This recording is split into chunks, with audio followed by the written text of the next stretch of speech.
All right, welcome on everyone, and good afternoon.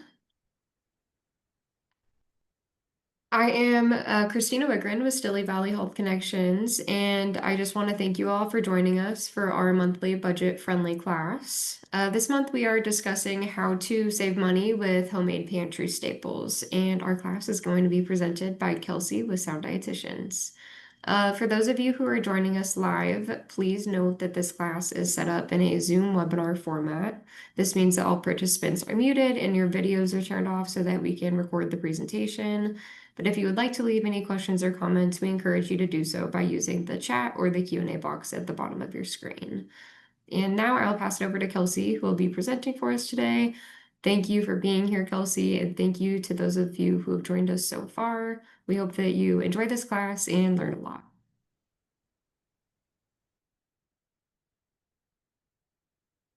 Okay, hi, welcome everybody. Tonight's topic is part of the budget-friendly series, and we are going to talk about saving money with homemade staples. So we'll just jump right in.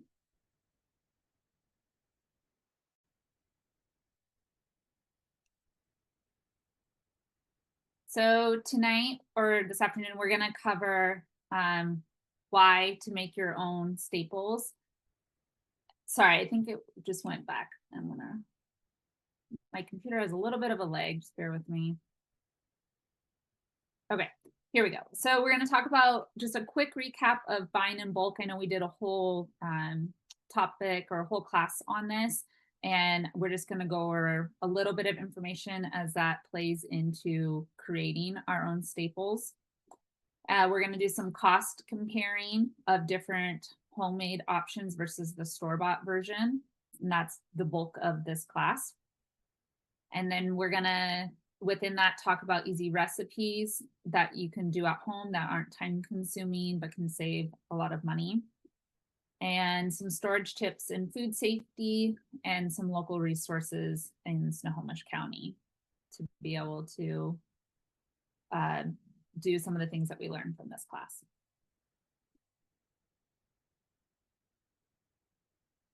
So why make our own staples? As we all know and probably feel in our wallets, food costs are rising everywhere. Convenience foods are often more expensive, and so trying to find ways to make these convenience foods at home can really save dollars in the long run. And making simple staples at home can also reduce food waste because we won't maybe be buying as much and just making what we actually consume. And this class isn't about making every single thing from scratch, but just some of the maybe your go-to items, and maybe some of the go-to items for your household might look different for someone else's household. And or maybe you don't really have those go-to items, and this class is going to give you some ideas for that.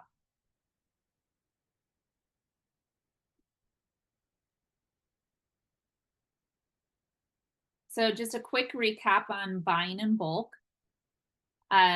We want to think of pantry staples like rice, beans, oats, flour, nuts, dried fruit, spices, dried herbs, oil, and vinegar. These different ingredients are shelf stable for quite a long time, and we can make many different items out of them, including different snacks, everyday items like dressings, for like salads or marinating food, and then just some different grab and go options. When you're buying in bulk, you want to look for bulk bins. So bulk doesn't necessarily mean going to like Costco and getting huge items. I mean, that could be part of it, but I'm also referring to more like at Winco or Fred Meyer or different co-ops. Safeway used to have it, but I think all the bulk items they now pre-package because of COVID. But there might be still some Safeways where you can actually go in, measure out the item that you want, and buy it by the ounce or pound. And the benefits to buying these items in bulk is they're going to be a lot lower cost per pound. You're going to reduce the amount of packaging that you use, and you only buy what you need. So you're not getting 20 pounds of almonds or something. Like if you got it at Costco and that's hard to store, you might end up throwing some away because they go rancid. And it just takes too long to go through that much. Unless you have a big household or it's an item that you eat all the time, then that would make sense to buy it from one of the bigger stores like that.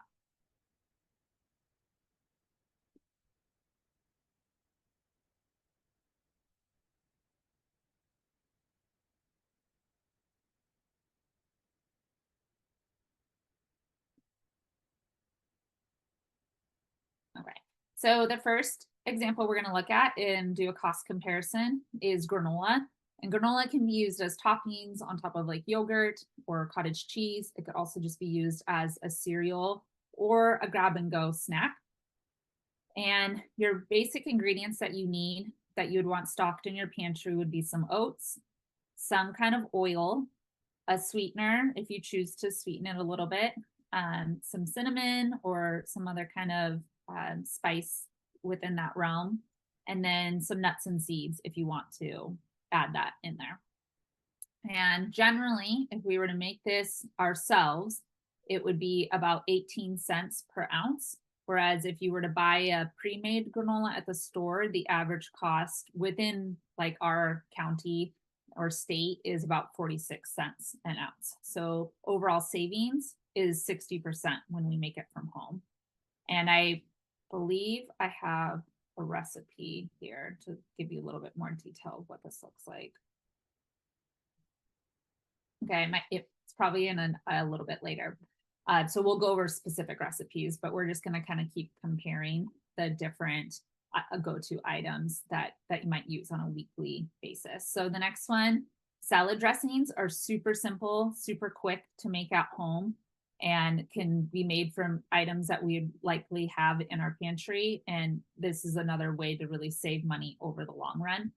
So again, a simple dressing base, you need an oil, a vinegar, or some other kind of acid like the lemon juice that I listed here, and then herbs like dried herbs to change the flavor profile. And then there's other things that you could add here, but for just your basic dressing, this is all you need. And when we make it at home, it ranges from $1.25 to $1.75 per 16 ounces versus buying at the store. The average cost of a dressing is $4 per 16 ounces. So again, we're seeing about a 60% savings. And you might be thinking like, well, this is just little bits of money, but if it's something that you're buying every week or every other week, if you were to do this for like, let's say 6 months, where you pick a couple of items to make at home versus buying the pre-made option, and then tally up the amount of times you did that, you would see the amount that you're saving over the long period of time.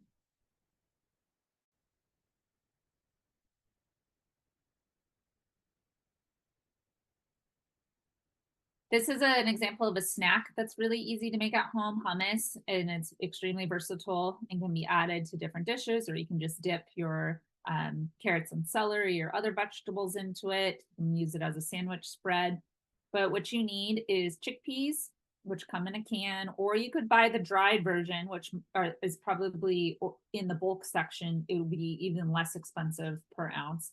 And then you could cook them up yourself, but that's a little bit more time consuming. So I'm trying to be cognizant of people's time as well and how basic we go or how raw we go with the ingredients. So I would say getting the canned version of chickpeas is very cost effective. And then you need some tahini and some lemon juice. And that is your basic base for hummus. And then you're welcome to add any other kind of vegetable or spice or herb to this to change up the profile. But for the simple base, it's about $1.50 to $2 per 10 ounces, where the average cost, if we were to buy this at the store, would be $4.50 per 10 ounces. So again, we're seeing about a 65% savings to make this at home. Very, very quick and easy to do. You throw all the ingredients into a blender and blend it up and then store it in your refrigerator. Doesn't take that much time at all.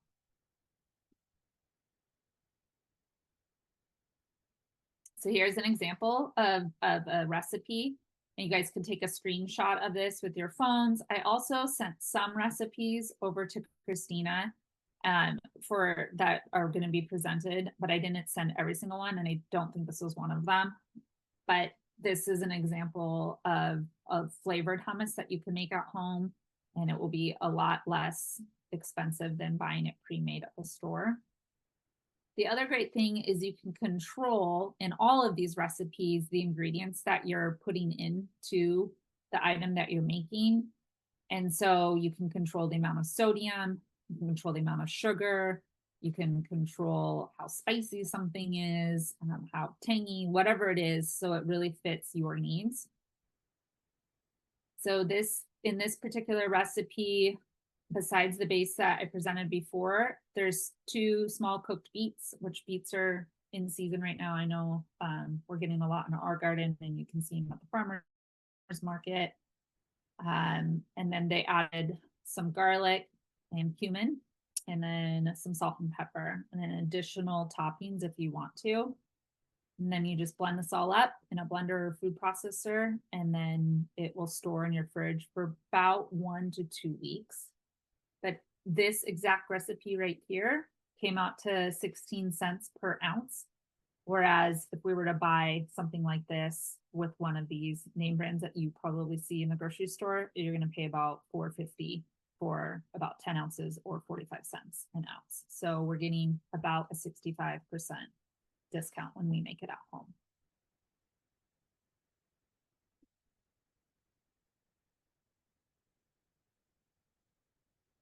And then trail mix. I feel like this is an awesome go-to snack, and there's many varieties out there, but it's extremely expensive to buy trail mix at the store pre-made for you. The average that I found is about $10 per pound, and that's even when you go into the bulk section of grocery stores that have a pre-made trail mix. If you're it's still the lesser option than buying it in a concealed bag off of the shelf.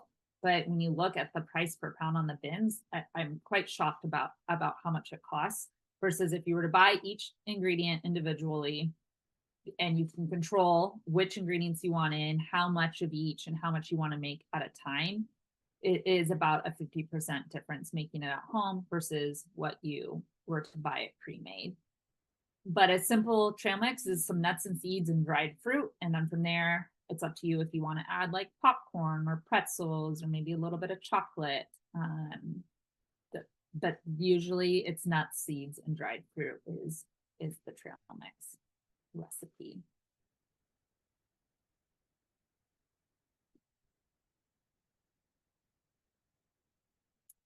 So spices, so we can go even further if we want to with saving money, and make our own spice blends, because when you purchase something like, I don't know if you can see this, it might be blurring it out.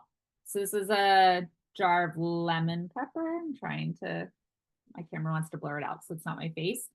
But this jar of lemon pepper, for the convenience of it, it's up to you if you don't want to make your own. But so this I think was like $6 versus if I were to make it myself by buying the 4 ingredients that are in here: the lemon peel, black pepper, garlic, and onion.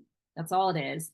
If I were to mix that up myself, I could have probably cut that price at least in half. The example here is for this basic spice blend. That's kind of a foundation for many other spice blends out there, is 2 parts garlic, 2 parts onion, 1 part paprika, and 1 part black pepper, is about 40 cents per ounce homemade versus store bought. You're spending like $3 an ounce. So spices can get quite expensive for the convenience of them pre-mixed. And as you can see here, it's about an 86% savings. And then spices go bad. I don't think we realize, like, especially if it's not something that you use, they can like get moisture in them and clump up. So this is where you can really control of these different ingredients of like how much you're buying, and depending on how often of something that you use. And then that way you're not throwing, a jar that's half full away because it's gone bad or got moisture in it and is all clumping together.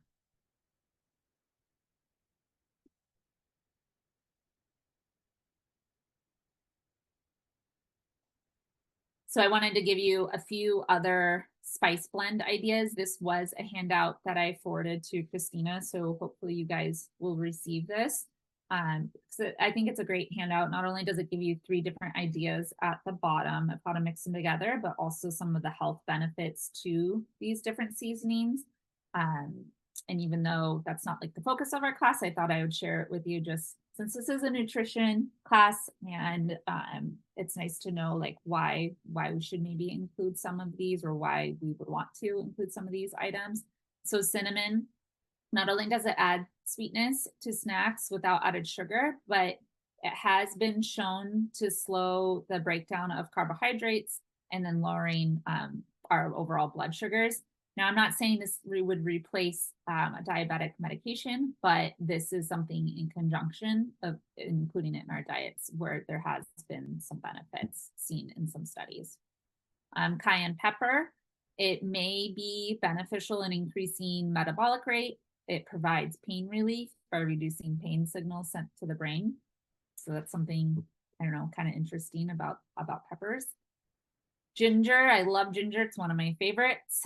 It helps settle nausea from an upset stomach, and it can also be anti-inflammatory in higher doses. And it's really, really versatile. You can add it into dressings, into marinades. You can make tea out of it. Garlic, it's thought to boost immunity, prevent heart disease, and reduce cholesterol. So just including it in our daily cooking can have great health benefits.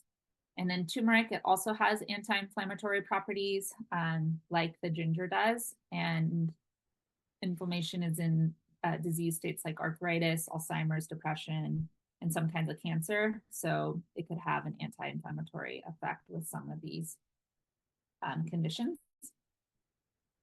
It's not the cure-all, but definitely worth exploring and seeing how you can put it into different spice blends or cooking ideas.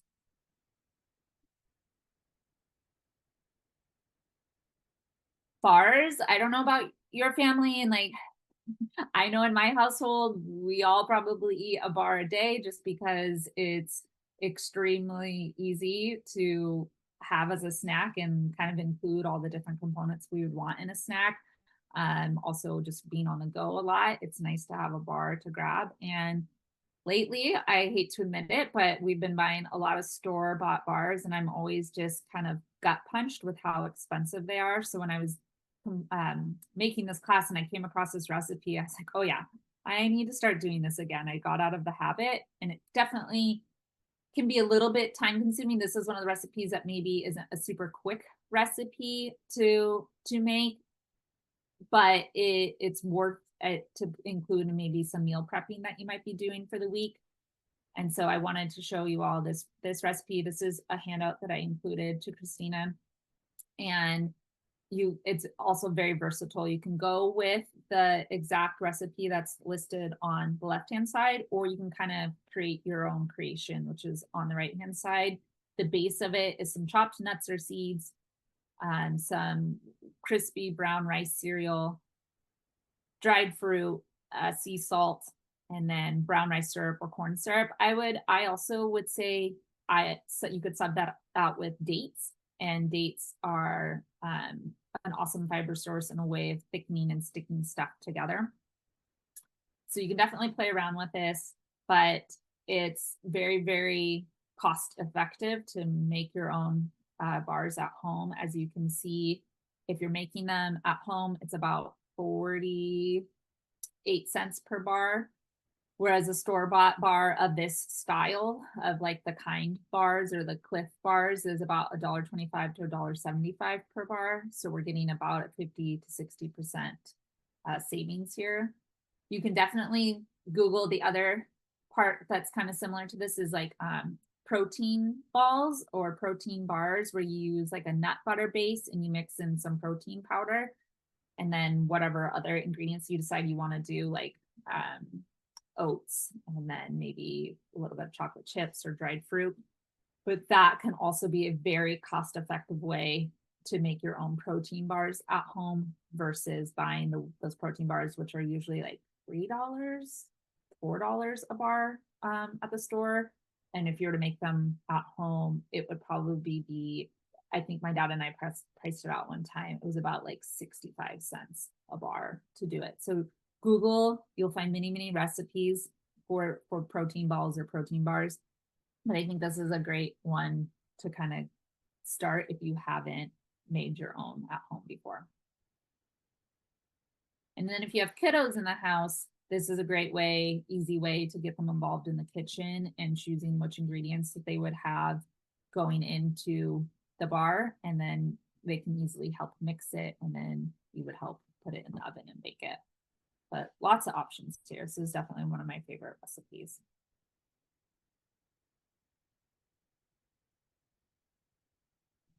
And then I just wanted to share some additional homemade snacks because it's like, okay, what can I make at home? And again, I said what might be popular in one person's house versus another person's house could be different. So I know a lot of people like popcorn as a snack and like buying it pre-popped in the bags at the grocery store with different flavors. You'd be surprised how much, if this is a snack you're having every day, if you were just to pop your own popcorn, and you don't have to pop it every day, you can pop it and it can hold for a couple days, and then you flavor it up with what you want, those different spice blends that we talked about. You can throw a little oil on there, a little butter, but it will save you money over time if this is a go-to item for you to snack on. Roasted chickpeas have become very popular as a snack, and you can definitely buy these pre-made and spend about $5 to $6 on a bag versus if you make it at home yourself, it's about $1, a little less than $1 to make 2 cups yourself. It's super simple. It's protein packed. This is one of my go-to snacks for us, so I try to make it just because the pre-made ones are so expensive, and sometimes you get sick of the flavors too that the store offers. But I don't have a handout of how to do this. Again, it's something you can Google, but really quickly, it's a low temperature. You drain your chickpeas, you toss them in whatever spice blend that you want to do. Then you put them out on a cookie sheet, maybe with some parchment paper, and then just roast them at a low temperature, about like 300, and until they get to the desired crispiness that you want.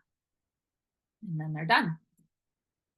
If you like to have some kind of chip to like dip into something, you could cut up tortillas or pita bread and bake them yourself.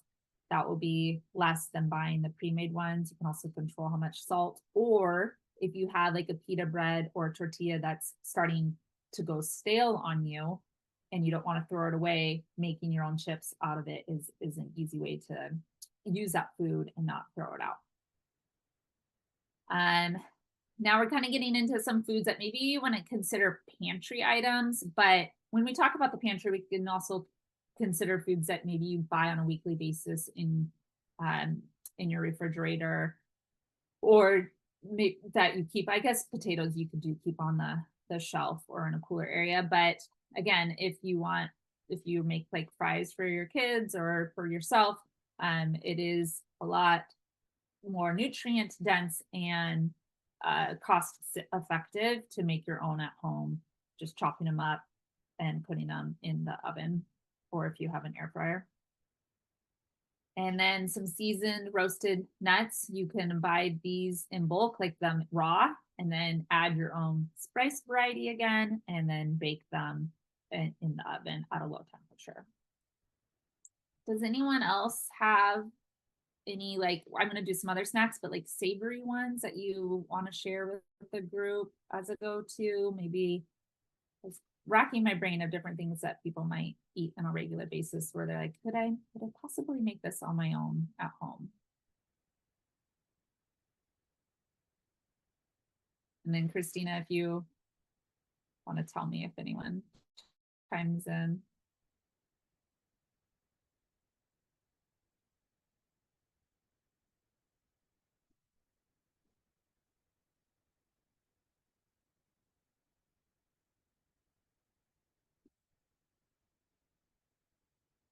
Okay, I thought I saw a chat, but maybe not. Okay, we'll continue on.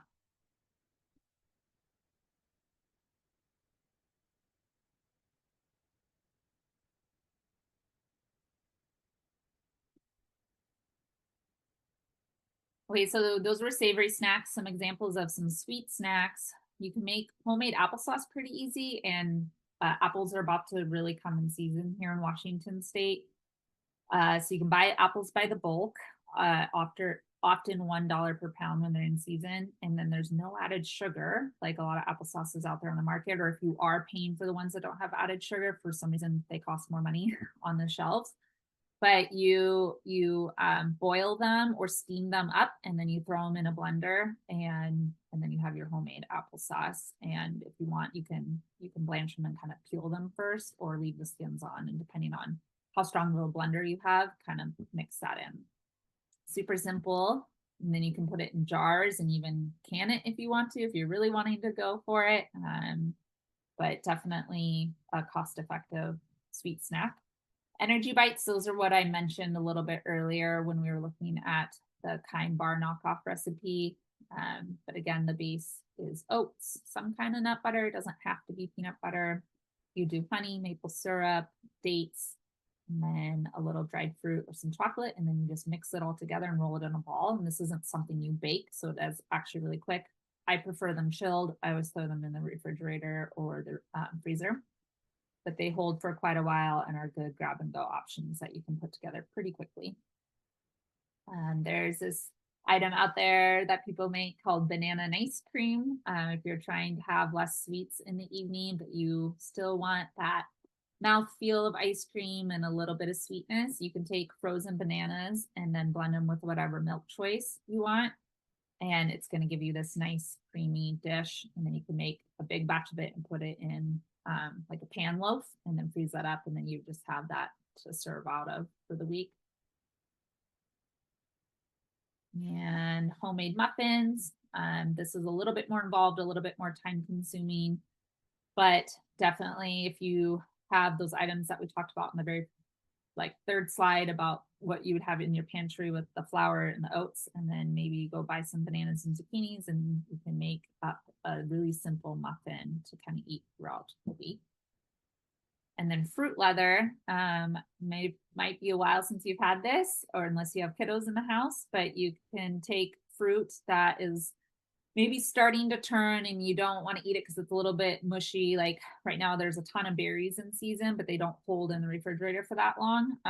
So you could take those and then blend them up and spread it thin on, again, some parchment paper, and then bake really low heat until they're chewy and the texture that you want. I think I saw a question maybe come up. For some reason, I'm not. Okay. Oh, so someone said that I mentioned that at home they're also making the chickpeas and tortilla chips with spicy seasoning. That sounds really good.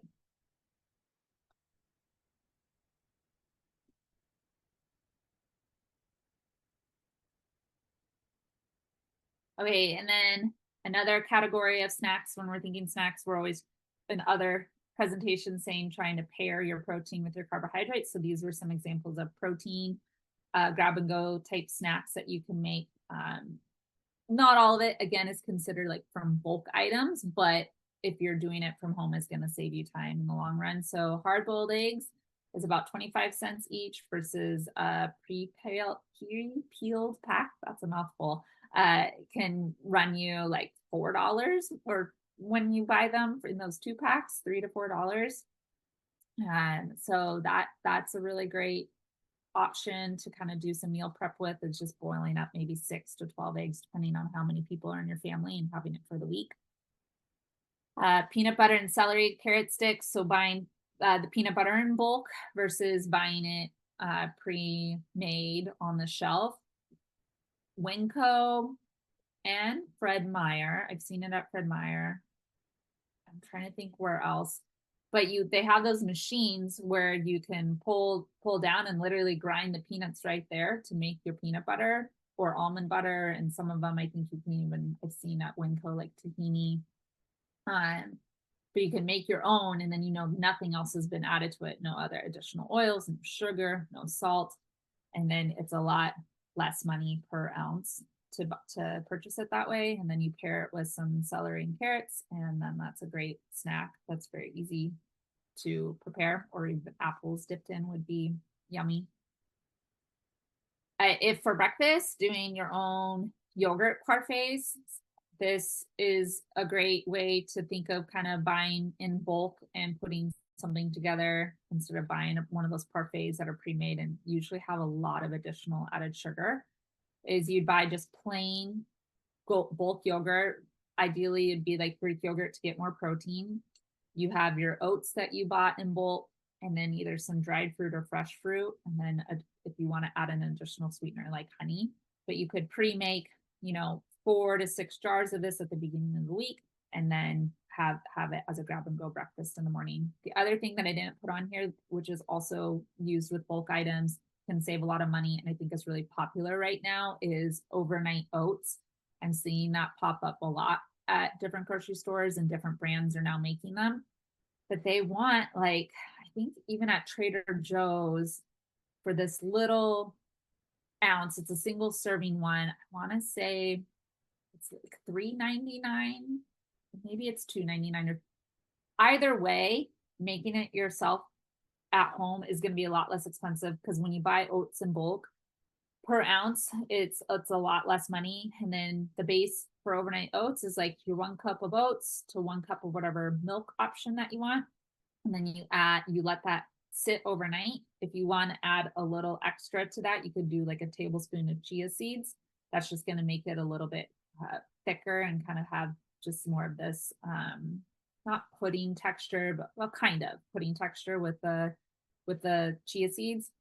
And then in the morning, you can throw on some nut butter or some fruit, whatever it is that you want. But that making the base ahead of time, 4 to 6, depending again how many people are in your household, can be very time consuming, minimal prep, and very, very budget friendly. And then finally on this slide, we have cheese cubes and whole grain crackers. So buying block cheese instead of like individual string cheeses or cheese that's already shredded or cut, and just taking the extra few minutes to chop it up yourself can save a lot of money over the long run, if cheese is kind of a go-to item in your household.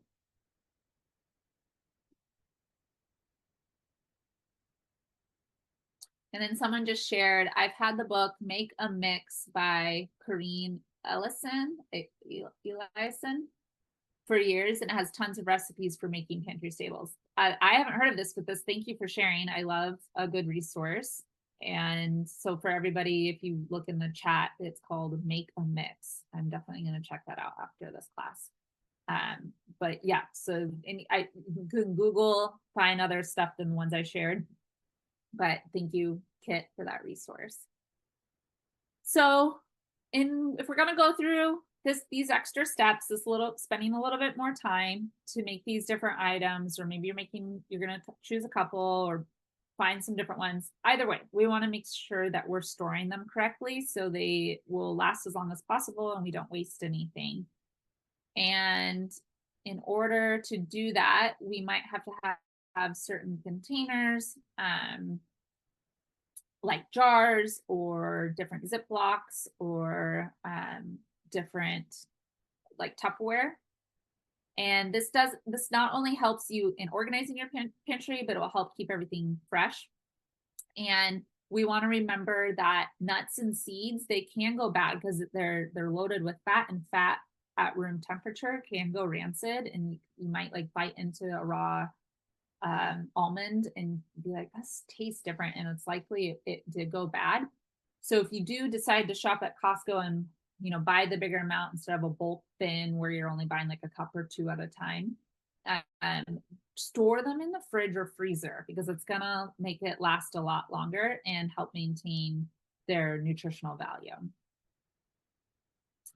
And then finally, we want to always label our containers with dates so we can remember when we made them, especially if it's something that you're throwing in the freezer for later use, or maybe even in the back of the fridge, just so we can remember and we're not throwing things out unnecessarily, or we aren't eating something that's maybe been in the fridge or freezer for too long.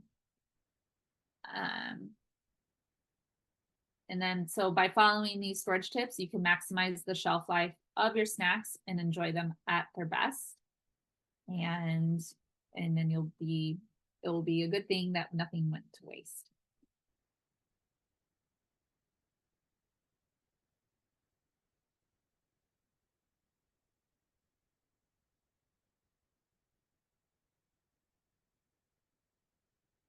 And then kind of continuing on of that food safety basics, when we're preparing stuff ourselves, we just want to make sure that we're always washing our hands and our utensils correctly, trying to prevent any cross contamination or if there's any allergies in the house.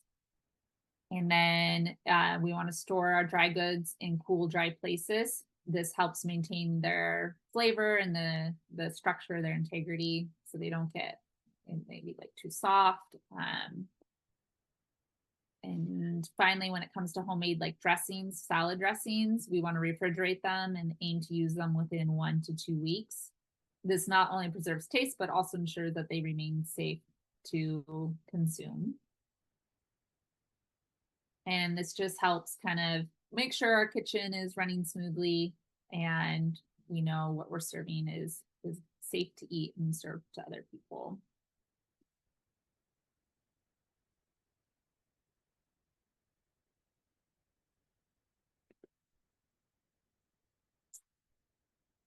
So some local resources in Snohomish County to consider where we want to buy these ingredients. Grocery outlet, there's a lot of discount staples there. And this might be if you're like, Kelsey, I can't make all of these items, and I'm not asking you to, but maybe there's someone there that you saw that, okay, I can do some of these myself, and then some of these I still want to buy pre-made because the convenience is just worth it. Grocery outlet will have a lot of those kind of staples at a discount, or your pantry stocked items they will also have. Winco, there's one in Everett and then one in Linwood. I know Everett might be a little bit of a trek for some of those further north, but if you plan it, maybe you go every like 2 weeks. It's really, really worth it. They have one of the best bin bulk sections I've seen, and their prices are quite impressive compared to other stores. And then you have your Snohomish County Food Bank coalitions. If you go online, there's different locations for this, and they can definitely help stock your pantry with different canned items and dried items. And then just remembering if you use Snap or WIC that you can buy bulk ingredients for these items.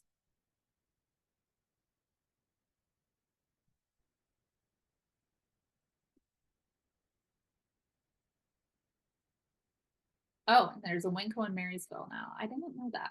I thought it was just Everett. Okay, thank you, Kit.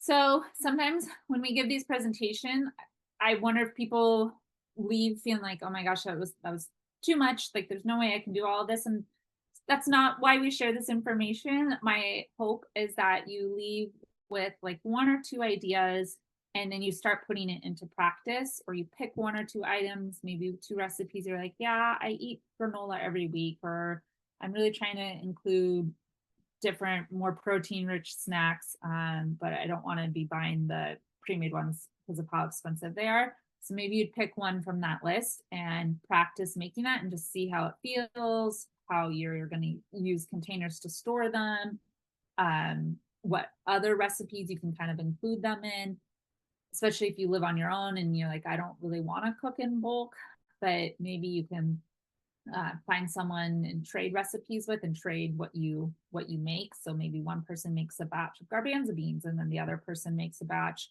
of granola, and then you split half and half. So then that way, it's saving you a lot of time because one person's doing one and one person's doing the other. And then we're also not going to waste because you don't have this like big item or a whole bunch of the item that you made and you don't think you're going to go through it. But that's also what's great about buying in bulk, is that if you want to make some trail mix or you want to make some granola and you look at a recipe and you're like, wow, that yields 4 cups. I really don't think I'm going to go through that before it goes stale. Just cut that recipe in half and then make it and see how you do consuming that item throughout the week or 2 weeks. and if you need to adjust it from there. And then planning ahead, making your grocery lists. I know I talk about that in a lot of classes, versus what you have in your pantry, and then what you need to buy to make some of the recipes that you're thinking about. And just creating those lists and just making sure you kind of always have certain items in your pantry so you can make them whenever, the different recipes whenever. And that can be very time saving and cost effective with just a little bit of planning ahead.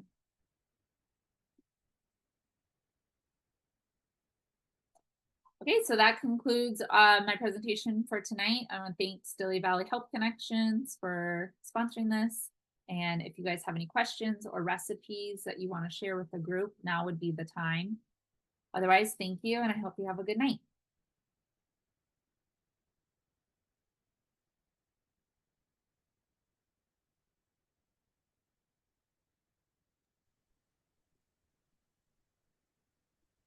Thank you so much, Kelsey. That was great.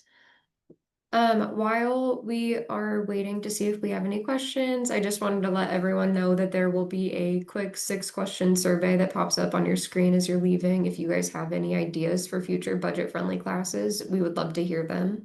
We want to keep this series going, so let us know your thoughts.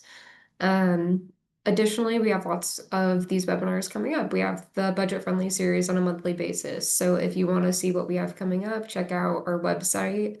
That's stillyvalleyhealth.org, and that's where we post all of our upcoming nutrition programming.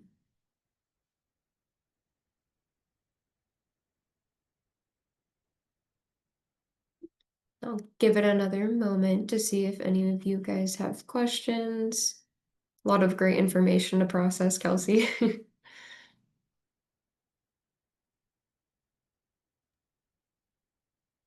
Yeah, it was a lot of recipes tonight. Just because when I was reading the description, it said we were going to share that with you. So hopefully it wasn't too overwhelming. But yeah, I just encourage people to pick one or two, see how it goes, play with it.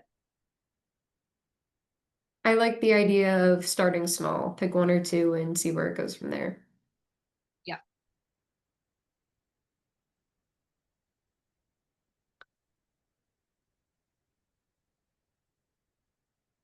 Great. Well, I'm not seeing anything, so I guess we'll go ahead and log off. I want to thank you all again for coming on.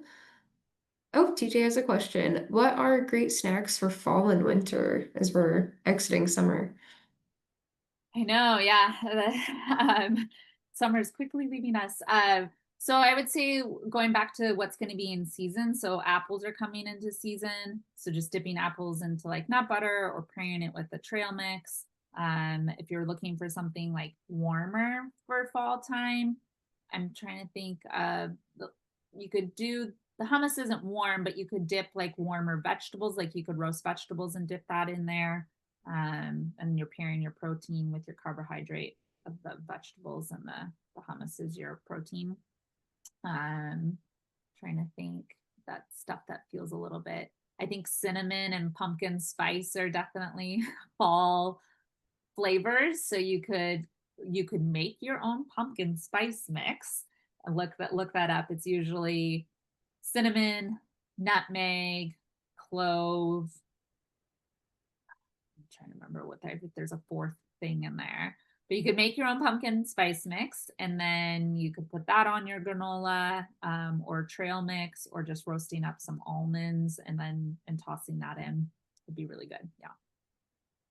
That sounds really good. I also love pumpkin seeds with seasoning. Yeah, the pumpkins will come out. Yes, it's a great Always idea. good. And thank you. Yeah, and the tons of nutritional benefits with the pumpkin seeds. And if you're carving pumpkins, it's like a great way to use everything that you're carving up. Yeah, I love it.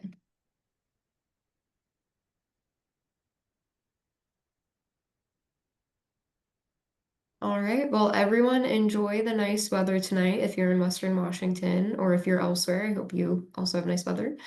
And we hope to see you back here next month. Thank you so much for joining. Thank you. All right. Bye, everyone.